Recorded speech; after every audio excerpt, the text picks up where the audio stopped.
শিক্ষার্থীরা আবারও স্বাগতম জানিয়ে তোমাদেরকে ক্লাস 7-এর সায়েন্সের আমরা নিউট্রিশন অফ অ্যানিমেলে উদ্ভিদের পরিপুষ্টি চ্যাপ্টার 1 নম্বরে আমরা প্রশ্নের উত্তরগুলি সমাধান করার চেষ্টা করবো। তাই তোমরা খুব মনোযোগ সহকারে এই পার্টটা দেখে নেবে এবং প্রত্যেকটি বিষয় তোমাদের খুবই দরকার পড়বে। এবং এই পার্টটা তোমরা দেখে যদি এই ভিডিওর মাধ্যমে তোমাদের চ্যানেলটা ভালো লাগে তাহলে তোমার চ্যানেলটা সাবস্ক্রাইব করে পাশে দেওয়া বেল আইকনটি বাজিয়ে দিতে পারো, যাতে প্রতিদিন তোমার নিত্য নতুন ভিডিওগুলি দিতে থাকবো এবং তোমাদের বন্ধুবান্ধবকে বেশি বেশি শেয়ার করবে, যাতে অনেকগুলি অজানা তথ্যগুলি তাদের জানতে সহজ হয়।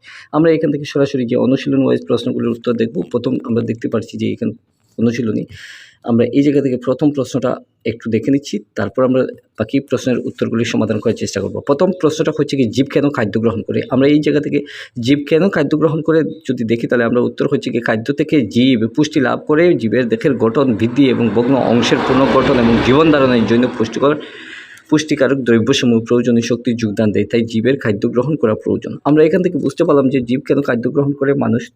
মানুষ তো প্রাণীরাও নিশ্চয় খাদ্য গ্রহণ করে তার নির্দিষ্ট একটা বেঁচে থাকার জন্য, কিন্তু জীবরা একই হিসাবে খাদ্য গ্রহণ করে তাদের বাঁচার জন্য, শরীরে বিভিন্ন রকমের পুষ্টিকর দ্রব্যসমূহ প্রয়োজনীয় শক্তি যোগান দেওয়ার জন্য কিন্তু এই জীবরাও কিন্তু খাদ্য গ্রহণ করে।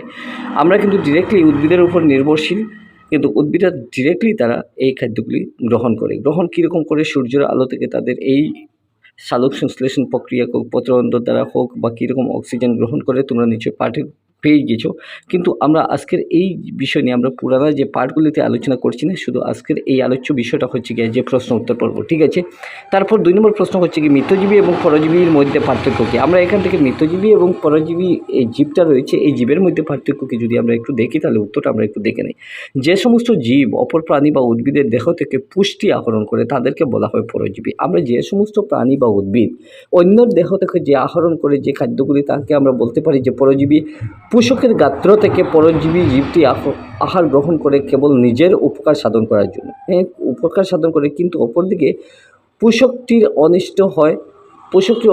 উদাহরণস্বরূপ স্বর্ণলতা এক প্রকার পরজীবী উদ্ভিদ। পরজীবী উদ্ভিদ যদি আমরা বলি তাহলে যে সমস্ত জীব বা প্রাণী অন্যের দেহ থেকে আহরণ করে এই খাদ্যগুলি, তাকে পরজীবী বলা হয়। পরজীবী গাত্র থেকে পরজীবী জীবটি আহার গ্রহণ করে কেবল নিজের উপকার সাধন করে, ঠিক আছে, কিন্তু অপরদিকে পোষকটি অনিষ্ট হয়।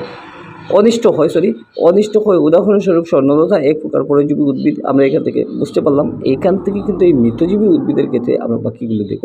অপরদিকে কতগুলি বিশেষ ধরনের জীব আছে যারা মৃত এবং পচাগলা বস্তু থেকে দ্রব্য হিসাবে পরিপোষক দ্রব্য শোষণ করে, তাদেরকে বলা হয় মৃতজীবী। যেমন ছত্রাক এক প্রকার মৃতজীবী জীব। আমরা এই জায়গা থেকে দেখতে পাচ্ছি যে ছত্রাক কী ধরনের জীব, ঠিক আছে। আমরা ছত্রাক হচ্ছে কি মৃতজীবী জীব, কারণ হচ্ছে কি পচা গলা বিভিন্ন রকমের গাছের উপর নির্ভর করে এই ছত্রাকগুলি তৈরি হয়। অর্থাৎ এই সারাংশতে বলছি যে অপরদিকে কতগুলো বিশেষ ধরনের জীব আছে যারা মৃত এবং পচাগলা বস্তু থেকে দ্রবণ হিসাবে পরিপোষক দ্রব্য শোষণ করে, তাদেরকে মৃতজীবী। মনে করতো ছত্রাক এক প্রকার মৃতজীবী, আমরা এখান থেকে বুঝতে পারলাম।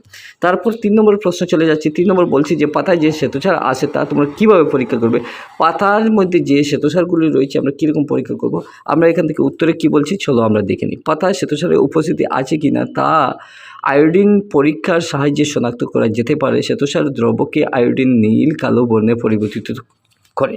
আমরা এখানে যে শ্বেতসারগুলি রয়েছে আমরা কীরকম করবো, যে এটা আয়োডিন পরীক্ষা করব। আয়োডিন শনাক্ত করা যেতে পারে আয়োডিনের সাহায্যে পরীক্ষা করে, এবং শ্বেতসার দ্রব্যকে আয়োডিনের নীল কালো বর্ণে পরিবর্তিত করা হয়। আমরা এই জায়গা থেকে দেখতে পারলাম। তারপর আমরা সরাসরি 4 নম্বরে চলে যাচ্ছি যে সবুজ উদ্ভিদের খাদ্য প্রস্তুত হওয়া প্রক্রিয়াটি বিশেষ বিষয়ে একটি সংক্ষিপ্ত বিবরণের জন্য বলছে।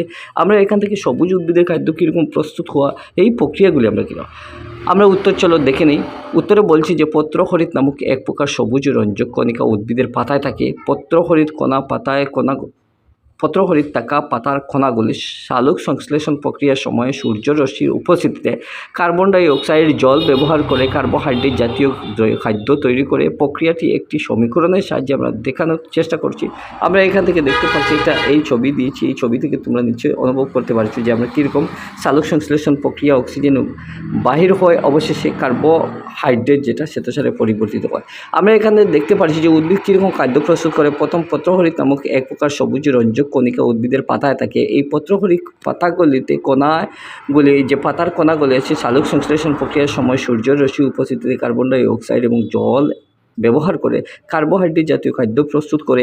এই প্রক্রিয়ার সমীকরণের সাহায্যে আমরা নিচে দেখানো হয়েছে, আমরা এই ছবি থেকে সরাসরি বুঝতে পারব।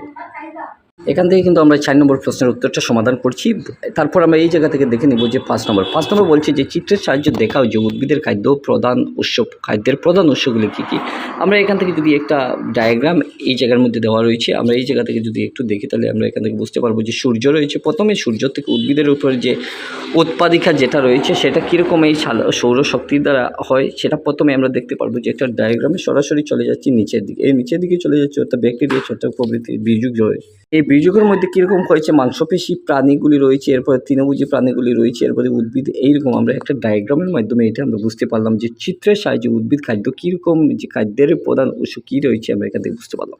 তারপর 5 নম্বর যদি কমপ্লিট হয়ে যায় আমরা এখান থেকে সরাসরি 6 নম্বরে চলে যাচ্ছি। 6 নম্বরে কিন্তু এই প্রশ্নগুলির উত্তরের জন্য শূন্যস্থান পূরণ বলছে। শূন্যস্থান পূরণ করার জন্য প্রথমে আমরা 1 নম্বর দেখতে পাচ্ছি যে ক নম্বর বলছে সবুজ উদ্ভিদকে বলা হয় কি বলা হয়, এখানের মধ্যে একটা ড্যাশ রয়েছে যেহেতু তারা প্রস্তুত করতে পারে। কি প্রস্তুত করতে পারে? স্বপুষী জীব আমরা বলে নিতে পারি। তারপর ক নম্বর আমরা এখান থেকে দেখে নিতে পারি যে উদ্ভিদ যে খাদ্য প্রস্তুত করে তা ড্যাশ হিসাবে সঞ্চিত হয়। এই সঞ্চিতটা ড্যাশের পরে সঞ্চিত হয় যদি হয় তাহলে সে তো স্যার আমরা বলে নিতে পারি। কারণ হচ্ছে আমরা এখান থেকে শূন্যস্থান পূরণ করছি, একটা জায়গার মধ্যে কিন্তু আমরা গ্যাপ না যদি দিই তাহলে আমরা এই ফিল আপটা না করতে পারবো না। তারপর আমরা ঘ নম্বর দেখতে পাচ্ছি যে সালোক সংশ্লেষণ প্রক্রিয়া যে রঞ্জক পদার্থ সৌরশক্তি ধরে রাখে তাহাকে আমরা কি বলি? এই পত্রহরিত বলতে পারি। যে উদ্ভিদের খাদ্যগুলি কীরকম আয় বা আমরা কীরকম সৌরশক্তি সে ধরে রাখে সেই উদ্ভিদটা, ঠিক আছে।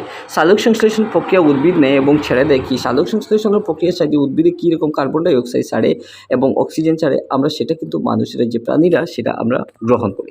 তাহলে এই জায়গা থেকে আমরা বুঝতে পারলাম যে উদ্ভিদ থেকে আমরা প্রাণীরা বাঁচতে পারবো না এবং প্রাণী থেকে আমরা উদ্ভিদরা টোটালি প্রাণী যদি থাকে তাহলে উদ্ভিদ যদি আমরা অর্থাৎ গাছপালা যেগুলি রয়েছে প্রত্যেকটা যদি আমরা কেটে দিই তাহলে এর থেকে একটা অসুবিধা হয়ে যাবে যে আমরা বাঁচাটা একটা দায় হয়ে যাবে। তাহলে আমরা একটা অন্যটার উপরে সম্পূর্ণটা নির্ভরশীল রয়েছি।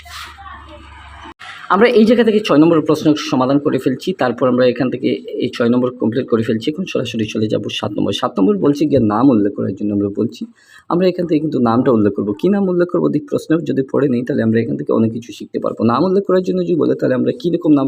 কোন নম্বর বলছে হলুদ সরু নলাকৃতি কাণ্ড রয়েছে এমন একটি পরজীবী উদ্ভিদের নাম, সেটা হচ্ছে আকাশীলতা। উত্তরটা হচ্ছে তাহলে আমরা সরু নলাকৃতি কাণ্ড রয়েছে এমন একটা পরজীবী, সেটা আমরা আকাশীলতা বলতে পারি।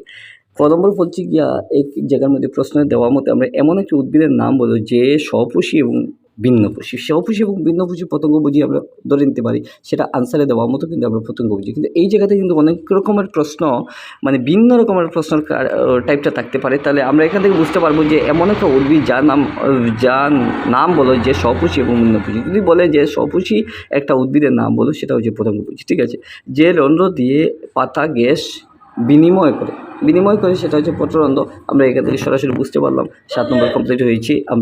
আমরা এই জায়গা থেকে কিন্তু 8 নম্বর প্রশ্নের উত্তর দেখে নেব যে 8 নম্বর কী রয়েছে। এই জায়গা থেকে সত্য উত্তরটি আমরা বের করার জন্য আমরা সত্য উত্তরটিকে ঠিক মার্ক দিয়ে দেবো।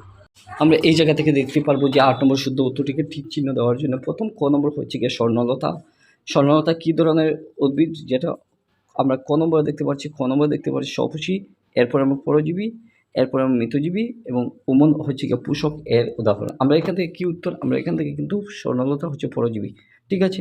তারপর ক নম্বর আমরা এখান থেকে দেখে নিতে পারি যে কীট পতঙ্গ ধরে খায় এমন একটি উদ্ভিদ হচ্ছে গিয়ে স্বর্ণলতা, হচ্ছে জবা ফুল, হচ্ছে গিয়ে গোলাপ, হচ্ছে গিয়ে কলস উদ্ভিদ হচ্ছে, সেটা হচ্ছে গিয়ে কলস উদ্ভিদ। আমরা এই জায়গা থেকে বুঝতে পারলাম যে 8 নম্বরের ক এবং খ পর্যন্ত আমরা করে ফেলছি। এখন কিন্তু আমরা সরাসরি চলে যাচ্ছি 9 নম্বরের স্তম্ভ এর সাথে আমরা কিন্তু বি মিলানোর সাথে, অর্থাৎ স্তম্ভ এ এবং 1 নম্বর এবং 2 নম্বরের সাথে আমরা দুইটা জিনিস আমরা মিল করব। মিল করার জন্য আমরা প্রথমে এখান থেকে দেখতে হবে যে পত্রহরিত যেটা রয়েছে নাইট্রোজেন রয়েছে, তারপর আকাশীলতা রয়েছে, জীবজন্তু রয়েছে, কীটনাশক রয়েছে। এই হরিতকণার সাথে ব্যাকটেরিয়া এবং নাইট্রোজেনের সাথে ভিন্নপুষী এবং আকাশীলতার সাথে কলস উদ্ভিদ এবং জীবজন্তুর সাথে পাতা এবং কীট পতঙ্গের সাথে কীট পতঙ্গ রয়েছে।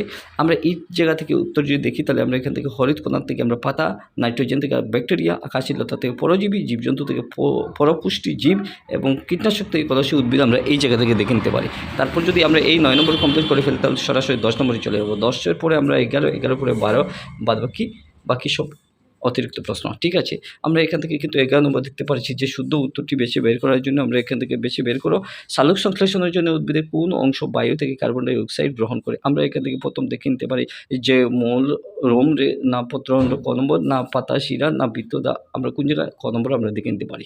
তারপর আমরা সরাসরি এই 11 নম্বর যদি কমপ্লিট হয়ে যায় তাহলে আমরা এখান থেকে 12 নম্বরে চলে যাব। 12 নম্বর কী বলছি, শুদ্ধ উত্তর বেছে বের করার জন্য উদ্ভিদের বায়ু থেকে কার্বন ডাই অক্সাইড আহরণ হয় সেটা মূলের মাধ্যমে, কাণ্ডের মাধ্যমে, না ফুলের মাধ্যমে, না পাতার মাধ্যমে। আমরা সেটা কিসের মাধ্যমে দেখে নিব, যে এটা প্রথমে আমরা দেখে নিতে পারি যে এটা পাতার মাধ্যমে উদ্ভিদ কী করে কার্বন ডাই অক্সাইড আহরণ করে। আমরা 12 নম্বর কমপ্লিট করেই ফেলছি। এখন আমরা সরাসরি চলে যাচ্ছি অতিরিক্ত প্রশ্ন উত্তর। সেটা প্রত্যেকটি প্রশ্নে ওই যে কম্পিটিটিভ এক্সাম অর্থাৎ তোমাদের ক্লাস টেস্টগুলি চলে আসবে এবং এই এক্সামের যেগুলি ছোটো ছোটো যে প্রশ্নগুলি রয়েছে প্রত্যেকটি প্রশ্নের মধ্যে এই রকম প্রশ্ন থাকতে পারে। তোমরা খুব মনোযোগ সহকারে এই প্রশ্নগুলি দেখে নেবে। পুষ্টিকর দ্রব্য বা পরিপোষক কাহাকে বলে? আমরা এখান থেকে প্রথম প্রশ্নটা যদি দেখি তাহলে আমরা এই জায়গা থেকে দেখব উত্তরটা হচ্ছে কি, আমাদের দৈহের জন্য প্রয়োজনীয় খাদ্যের উপাদানগুলো হচ্ছে কার্বোহাইড্রেট, প্রোটিন, চর্বি, ভিটামিন এবং খনিজ দ্রব্য। এগুলিকে বলা হয় পুষ্টিকর দ্রব্য বা পরিপোষক। পরিপোষণ আমরা এখান থেকে বলতে পারি যে পুষ্টিকর দ্রব্য বা পরিপোষণ কাকে বলে? আমাদের দেহের মধ্যে প্রয়োজনীয় খাদ্যের উপাদানগুলি হলো কার্বোহাইড্রেট, প্রোটিন এবং এই চর্বি, ভিটামিন এবং খনিজ দ্রব্য। এইগুলি আমরা পুষ্টিকর বা দ্রব্য আমরা বলে নিতে পারি। ঠিক আছে, তারপর আমরা এই জায়গা থেকে এই 1 নম্বর অতিরিক্ত শেষ করেছি। তারপর আমরা 2 নম্বর আমরা কমপ্লিট করে ফেলবো যে হলোফাইট পুষ্টি বলিতে কি বুঝো। আমরা এই জায়গা থেকে হলোফাইট পুষ্টি কী জিনিস আমরা প্রথমে দেখে নেই, তারপর আমরা এই সমাধানগুলি করব। উত্তরটা হচ্ছে যে হতে তরল ও গ্যাসীয় খাদ্য উপাদান করে নিজ দেহে খাদ্য সংশ্লেষণ। এটা একটা ভুল হয়েছে, আমরা এখান থেকে দেখতে পাচ্ছি সংশ্লেষণ এখানে করে পুষ্টি লাভ করে তাকে বলা হয় হলোফাইটিস পুষ্টি। আমরা এই চ্যাপ্টারে প্রত্যেকটি প্রশ্নের উত্তর কভার করার চেষ্টা করেছি। তোমরা এই ভিডিও দেখে একটু যদি ভালো লাগে তাহলে তোমরা বেশি বেশি শেয়ার করবে এবং চ্যানেলটি সাবস্ক্রাইব করে রাখবে, আশা করি।